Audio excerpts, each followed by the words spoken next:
Yamau Aquaba. So in your bar. Yo. Evangelist Bachapumba Cordie. Ishua Adaroma, Emojano, Kasama me. And what in part is a cron. Nipacho Yesu. So go by now house. You say, Mamma, so ye pa. Ono so no ho de papa say Yesu Mojane cron. Yedenya miase. Eradition of Subon home by papa what ya boy Yesu dim.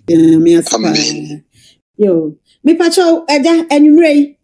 de di kan ye se lawyer kusi mapamono ama chese nsem bebrebe ni na internet ni so ne ade ya ba enkomo ne so Sia erade asumuji enka when we tiefo ina shalom be unto you and your listeners in conjunction media. May the Lord God Almighty richly bless to you and your listeners in conjunction media. May the baby asa pacho be break. Lawyer kusi apostle ubibia empamono minu ba Akosua Serwaa fosu na mi sister Penny ne lawyer enono ya daso enini di ensa woso. Oh, okay. Wow. Utu edigu ma monyintu monsini pako hu ya lawyers nibi by God grace many lawyer kasaye itu Central Police Station or baby a jail no ewo no when am ne lawyer kusibishi first time na wono so radi adwum oba ha no onim said we na ade ye ne hiamwa enti ye ne another firm ye Colondi ene kasaye ena me anam ne lawyer kusi so esa kasaye ena me introduce wo mo kire ne se ya ye kakra ye de enuanu bi ba be boa wo ji wo mo feso ya wo mo nyina edins kakra ye de enuanu bi ba be boa enti if somebody catch you say ya pam lawyer kusi a emfutu no atu ogumani oboa nipa kro kan no won si ne hu de bia se ni ho de mi ka ho aboa ama omu lawyer kusi nyina kan mama bibia ye kama bibia because ejuma no so enti ese lawyer kusi efa na Colondi so fafa no mo de akohiem but just what they say because don't forget they were p or what they say ni o eliswa am se wa ba ne no ba ya eni kusi kokofale you know so so what they say enti ejuma no ba ko ni na ntimi ngongogu ba ko force so what they say na uze mbibi amono meka chemo se Kristo minor to trobento mo eni etenkwamu api no beba so o ka se meka chemo okay na api no so e paso enti we need another hands to help other side enti nyese ebia ye obi afa enokre bia sa enim la kusi ene o munyina na ye adwuma bi ekoso bia Colondi firm and la kusi chambers and adwuma together. Yo, that's pa say wa class ade na. Yem say ya cry atena aka ne bebre ne nso. No mu hada hihya ade ne be kan style bia. Say de o mu si be kan hu bi na ase ade fufuro ahwefo ne adofo ne nyina hu say lawyer kusi da so ye mama Akosua Serwaa lawyer. Me kra no ena no letters of administration nyina no ya committee lawyer kusi bebre a kire say ono na e handle case ne bibia. Nti ye de enim say enye no kra na eja. Ya list asienti da wasese ne evangelist wa clear e de ama ahwefo ne adofo ne who said lawyer kusi da so ye mama Akosua Serwaa lawyer me kra no ena no letters of administration nyina no ya committee lawyer kusi bebre a kire say ono na e handle case ne bibia nti ye de enim say hata na bonte engonfo na normally o mo share be tumfutu digungo ani nti ba sana atongofo adwendwene na akoye bosire mu ka so aviance sabi ka wanu tumu obi nyi mutimu adwene na insu ya ehie no hu se bia fa ni pasoda so aviance no correct insu nyuru ye oho e be fawo enso ye ti woni ni be bia ba just what they say say e boy empaye and woni ni be bia manada ni be bia manana insu no so onyuru enso e fa nipa ba nsu hie mfa nipa so aviance and ye bompaye as we pray we move ye bompaye no mo so ye omo adwuma say be bia no credit bia no we are still looking for so aviance say ye na ye me no ka say your prayer last or mo bompa mam say 1 minute gu so dada e bompa de bia 2.5 hours a day and 3 hours and then mam say wa case ni do ye no na me ye ne dada wa America na me dia bagana sa na me tie empire na me bona makokanya mesem enti ne yekoye Awurade adwuma na Awurade ama ne nsa so no nye say etena wa na me me de do ana kwasi ade do kwasi yekoye evangelism we pray every day Awurade si pray with that day so ade azie enti Awurade na ye ne adwuma na odi me nua baade na betum no so abefa Awurade se ni Awurade na chenkwa odwane abeto ayeshua baade so ade azie ndi mpa ye no obo en koto degu fo mo bompa ye 24/7 ye nyina ye bompa ye so ade Awurade si ye bompa ye ne ye boye mpa ye ndi ye de so ade azie ne ye boye mpa ye na wo se ba bia no kre wo de bia so obe review dia ba bonten wo se de so akata bia de nanim adaja de Awurade akankwa na meye so ade azie bibia ni wonu ma ebe kata se so be kata so ade azie ti de Awurade akane sa nothing will change bibia ni we be sesa bibia sesa bia de nanim adaja de Awurade akankwa na meye so ade azie bibia ni wonu ma ebe kata se so be kata so ade azie ti de Awurade akane sa nothing will change bibia ni we be sesa bibia sesa evangelist ya da se party am fa mam se ye mfra Rabbi say a friend his royal na odi dwato akoto wo bra father anim ama wo bra edikan abaso minim so mo hu caption ya e boy ya dia abaso e de dwato ano ne chawpa no abra okra wo wiase nyina ko ese asem ne si wo net ne so media ne so owie ye nso de odi dwato ne bra no na ye his royal ne nso abaso ama ono nso e de dwato ano abrew a wo sere okra se fa ne bone che no onim sa wo ye nyame ni ubesom ne chawpa fa ne bone che no onim sa wo ye nyame ni ubesom na wa bompa ye kra sa Roma asem bi na si ya oni edi hu komo aka se nyame ebe no a na ye nti ese ope ebe kasa ye nti ese ope se wo ka bibi e de fa ho firi se ese mama Akosua Serwaa na asem na da ho no beauty a eye pa che wada Roma akonya e da ho ma yampon amen tro ne se won odo ho to Awurade so ne manyina ediboa o ma ewie won yi wona Nyankopon nam ne tiri poso afre won wo ya de tro ne ka wo se ne manyina o enti in all things enye papa nko ena enye mbone nko enti dia tu bia no he say Father I thank you receive your glory you alone deserve it enti someone last me buy obisa me eno pepepe na esi no oza me ka je oza sebe osono ba onom kasidro me say what do want to Awurade so na ensem bi eba wakwan mu a what you have to do is go to your knees and talk to your father because now we need you know ono was say akwansini owura a servant is not greater than his master yes we dey asamo to no to ka so abodam almost we use baziba and boni penin odi adwuma ibi ka se na dwene mu ka no na be fa ne so wura ne waje nkwa na agya akoyo nso ni atadwe ni atepe ni akokora to pen any pam pen ba o ga ze wiase ni bejon wiase ni nyon ibi ka se na dwene mu ka no na be fa ne so wura ne waje nkwa na agya akoyo nso ni atadwe oyi Nyankopon ma according to John 1:12 edi ma be fa Yeshua hamashia se mi wura ne mache nkwa na ma pu wiase ni ne me wo wiase se saadi we be fa me so na maka se Awurade me da wase go fa obi ase bi ni me Awurade so be twese kai be twitu pa so what dey say enti me so na be fa nsa so e bi se Nyankopon obi bia ni wode no ato no so ama wo Nyankopon let ne down da itwa ntroto nsa so e bi se Nyankopon obi bia ni wode no ato no so ama wo Nyankopon let ne down da itwa ntroto so yase ni nuanam ka se ko to afi yase ni nuanam ka se aboa bi kra che nuanam na aton no so what dey say ni nuanam go to na ma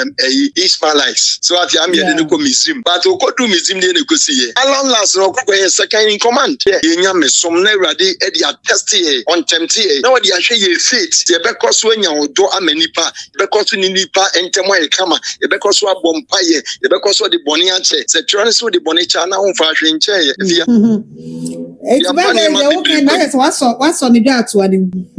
menene nkasa ye lady na de menene nkasa ye me ka in terms of believer and I say obi a waje Awurade didi Awurade expect free one no but what dey say what time for Awurade say bompa ye mount o time for back come the na maneduane di so dey say what you should forgive one another so dey say but what dey say and love your neighbor as yourself who am I say na me ye the boy ni and Awurade abeje me na say bi o ye say makwa wuri sika na makwa bokro no na me moya me ni me ho say na na ya o yes na me sutie obi oni mi bia no ni me oni mi di bia obeti mi din no aba be pemi ahwe me na ono akoka na sem ade oni mi bia no goka se bia papa shi ya do sika na papa shi aboko be ka jo say de wo kana ntro na wutwa because this person me nim no wanya sa but because me nyeye na obi ma me kwansi bia se bi o me di din kwansi mpo so ade ase do be say da ka se me diska na bi twa ntro se engoje she adwuma engoka no ye sofo ntie ka o ma bontin me yi ni ho ano a Sasu pepe mama ni even one. Bye. Yeah, be. Mama ni even one. So mum buy say omusu edi sun yina di duaburi yina o. Say come out papa see round papa see ye katawa deja so amawa. O see the only can we yina go what's the name am na mesre. Mo ka say brabontin no omo na katawa deja so. Ai wo mo se bi katawa deja so amawa. O pa brabontin be kasa se first can mre ma uni ya. But I go to my knees and say, Father, the master me na betu onum. If anyway kata so extra message ba so man ka so papa share this kan. The patcho be the videos is omba bru hunu ye nyina. So ade as patcho what dey. Na so me nua ba no. O friend brother no friend me no o say lady ne say oda wontimi na. Erade abeyi mi a kire no. Oda na me gyina. Erade yi me kire no. Nti o pese oba abonten na obekasa na me bom pa ma no na evi o kan bone kra no wu ne kra no im say wasre bone fache which is right. But me nua ba nya dia obewu ate. Obabi kokobo adwaman ne kire no according to John chapter 8 verse 1 to 10 in sem papa. Na do omo yanti we di ya kire adwaman bomu pe. Eti rabbi rabuni teacher church for Mose mrachre so bi kobo adwaman ne kire sa yensi na bo na wo so rabuni Yesu ade na wo kan fa ho omgo bi the book of Leviticus the church Yesu. E one we see in church no church reform. O church reform no mo say bi say ye ka ho asem obey kobo adwaman ne ate no Mose mrachre ye say yensi na bo na so so say no say the one ye bone da on to bo mo ba the one ye bone da onikai enso oba no nya nu hu oba no sachira ye but enu mpo no Yesu bone da onikai enso oba no onko na Yesu ka chen say onko no enkoye bone se bio na de ache say ya mauso go and sin no more nti de me wa meka che me nua ba ne say go and sin no more na de ache say ya mauso if say nyi nipa nyina na asase so ye ka won of the planet the creator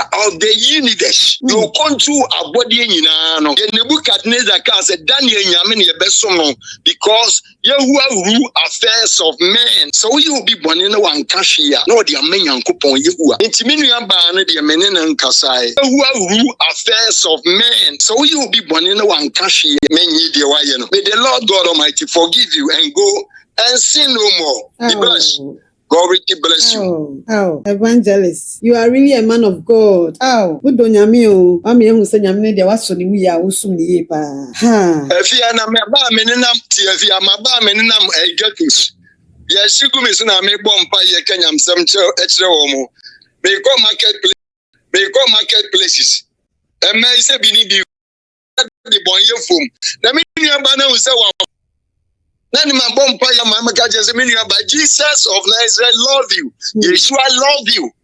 Come to Jesus, your sin may be forgiven. Your name may be in the book of life. You need to know body frame.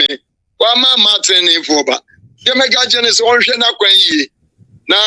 on Fanoma Eradi.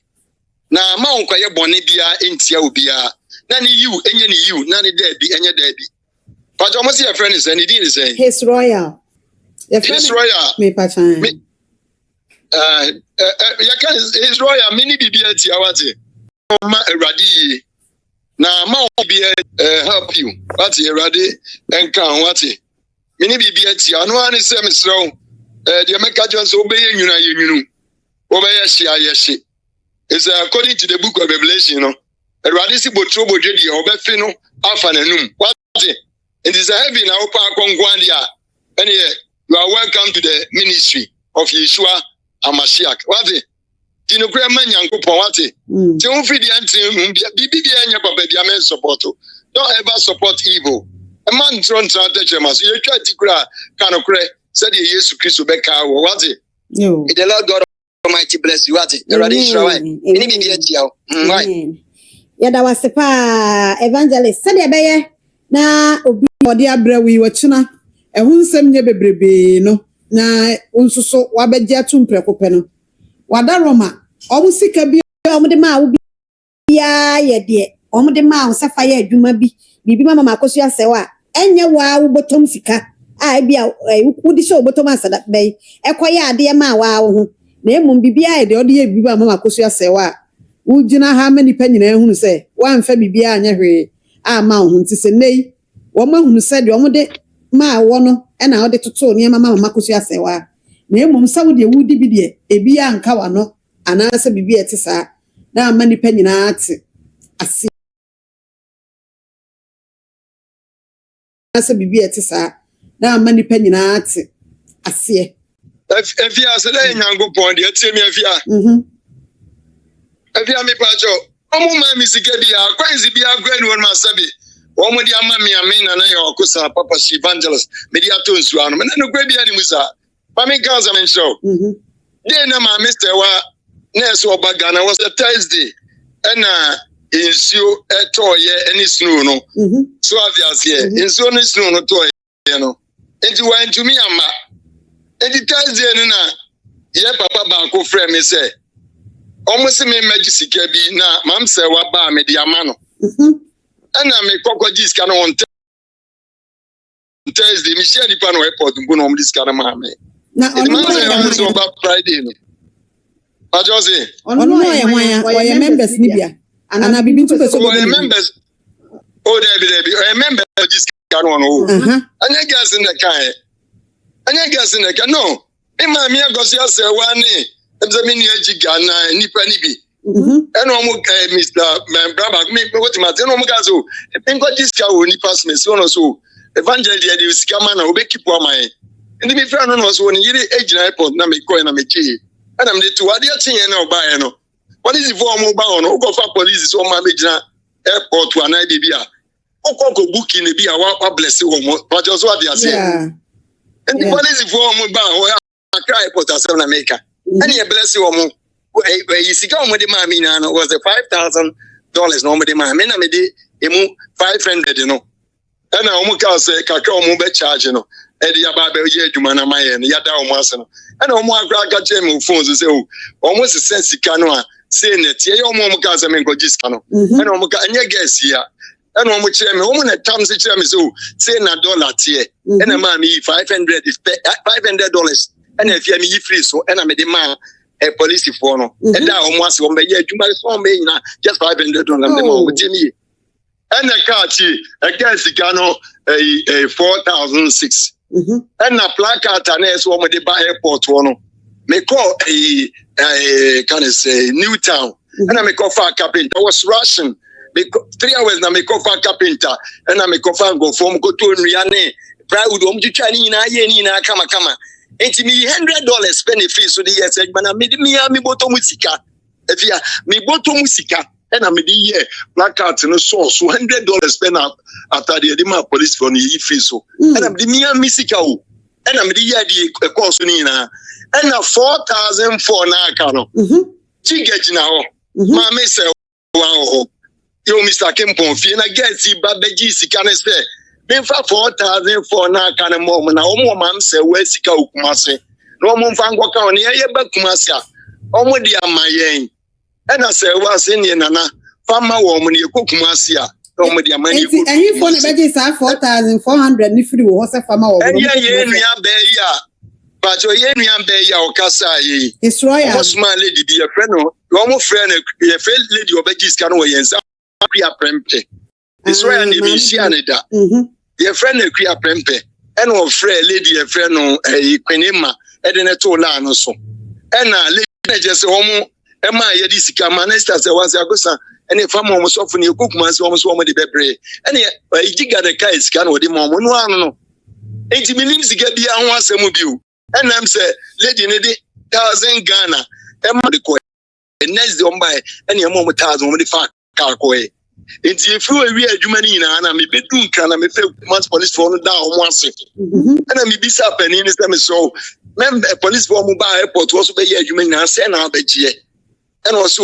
meji mo o se papa ye ntimi charge mo de mo de be ma ye bia na de ama boys no ye ni be so and am say dan patch ma mo 10,000 Ghana ye and also nyankopon show evangelist e wa na me free lady le kia prempenzem patch mo na mo se mam se wa sika nyina okumase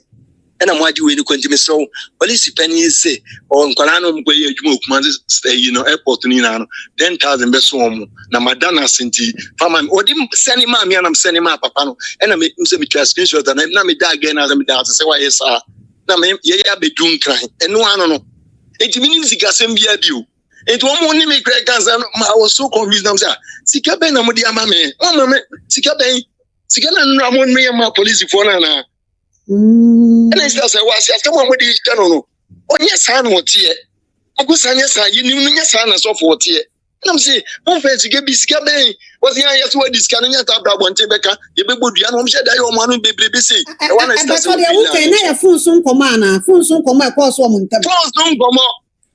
Na chesa side de be si abonten no. Omo san so di funso nkoma ma de wo kire mu no. Wo kire mu kire ye. Omo sa kire mu abra na mama Akosua Serwaa gina funso. Omo se mam Serwaa ati omo. Enti omo to apint sa na tie dia. Omo hu de enti so omo ba abonten be cancer mo. No mo egumi so. But what dia say? Wow. And na am Serwaa so and go for business so and go for business omo pe number na omo be so omo blessing wa. Ene ye ani nya number na sister Serwaa say o. Ene o pamacho me nya kwa nka me nkoji MTN fanto no because we be blessing na me dia ba ye di number ne ba na me first mpacho sister Serwaa say enso blessing na on fan so na me na me ko bi ma no ene ye di number no ma obi age na guess ne so omo do omo fanto omo achi ne so omo gigi ne hu sika da nti omo de Serwaa number no ko to omo achi a enko yi so dia say on ma